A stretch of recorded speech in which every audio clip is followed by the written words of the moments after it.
I always believed respect was something built in quiet, unnoticed exchanges. Folding laundry, making breakfast, remembering the little things. My name is Mark, 38, and for 12 years Emily and I traded in that currency. It wasn't glamorous. It was paying bills, tucking kids into bed, fixing a leaky roof on a Saturday. It was the simple dignity of being acknowledged. When Emily invited me to a work dinner, I hesitated. Her promotion at Alder and Price had shifted our routine. Daniel Price, her boss, was the kind of man who seemed to fill every room he entered. We had met him once at a corporate party. Polished, rehearsed charm. Lately, Emily came home exhausted, distracted. She called it stress. I called it unease. At the restaurant, Daniel arrived late, and the tables subtly rearranged.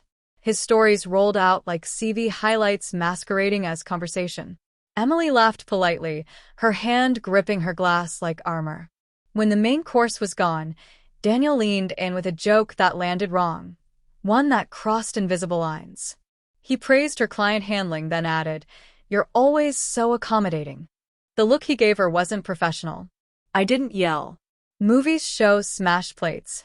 Life shows how quickly reputations are rewritten when power is involved. So I watched. I studied his timing, the softening of his voice when he wanted a certain reaction. I watched Emily shrink behind her napkin. When his hand brushed the back of hers under the table, a cold clarity settled in me. Not anger, recognition. Spectacle would solve nothing. We left under a dim sky. Emily's voice was low. "He was handsy," she said. "I told him I'm engaged," she added, as if a clear boundary should suffice. It didn't. The next morning, I called Lyle, an old friend who had handled PR for firms like Alder and Price. He asked for details. Who else was there? Texts, witnesses, people in positions of power are slippery. If you want someone like him to face consequences, leverage is essential. So I collected small, precise pieces. A weekend strategy calendar invite from Daniel. A casual message complimenting her discretion. The restaurant receipt from that night. Individually meaningless, together persuasive. I asked Emily to keep everything. She hesitated, embarrassed at turning private moments into evidence, but agreed. When Daniel suggested a weekend meeting at his country estate, I didn't confront him. I mirrored his language. I replied from Emily's calendar with a formal office meeting invitation and copied HR. He responded with a thumbs up. HR asked for an agenda. The small, public record dented his private confidence. He called that evening. "Mark, I think you misunderstand," he said. I stayed factual. Emily is engaged. She is my wife. Professional boundaries are required. No theatrics, no threats, just calm clarity. He tried charm, apology, pivoting back to casual. I listened. Within days, Alder and Price launched a review, meeting locations, invites, correspondence. Daniel's promotion was frozen pending conduct evaluation. He called twice more, pleading than accusing. I responded the same way, steady, factual. I wasn't aiming to ruin him. I was safeguarding the life Emily and I had built. The regret he would feel wouldn't be public humiliation, but the slow unraveling of his advantage. Emily began sleeping easier. Her shoulders loosened as paperwork replaced whispers. Relief, not triumph, filled me. Respect isn't only private. It's a ledger. When someone spends it recklessly, accountability follows. Quiet evidence can speak louder than screams. Weeks passed. Daniel Price was placed on administrative leave pending investigation. Emily shared the email, hands shaking. No smile, just lighter breathing, as if she'd been holding it in for months. That night, she opened up. How small compliments escalated, how casual, "You look amazing," remarks carried pressure, how she laughed to survive, to maintain professionalism. The worst part, she said, was feeling alone, unsure anyone would believe her. "You don't sound paranoid," I said. "You sound exhausted."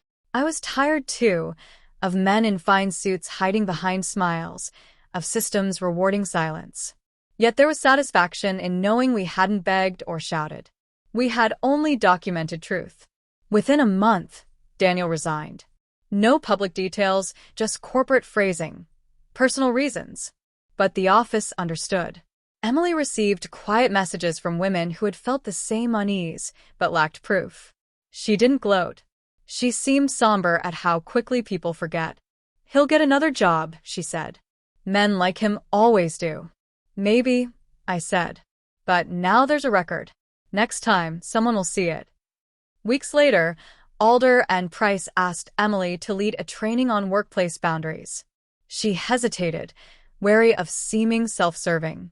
I reminded her it was about impact. That day, she rehearsed at home. She didn't speak for revenge. She spoke to reclaim her space.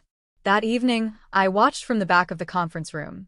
She stood tall, voice clear, steady, explaining how silence grows when fear of instability persists.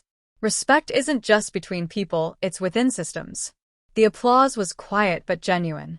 Faces reflected acknowledgement. Her story was ordinary, now finally heard. At home, we ordered takeout and sat on the porch. "Do you think he regrets it?" she asked. "Yes," I said after a pause. "Not in the way you think. Regret isn't always crying in the dark. Sometimes it's realizing the world moves on without you." "I didn't want revenge," she whispered. "We didn't. We ensured you'd feel safe," I said. For the first time in months, her hand found mine. We sat quietly, breathing air that felt earned.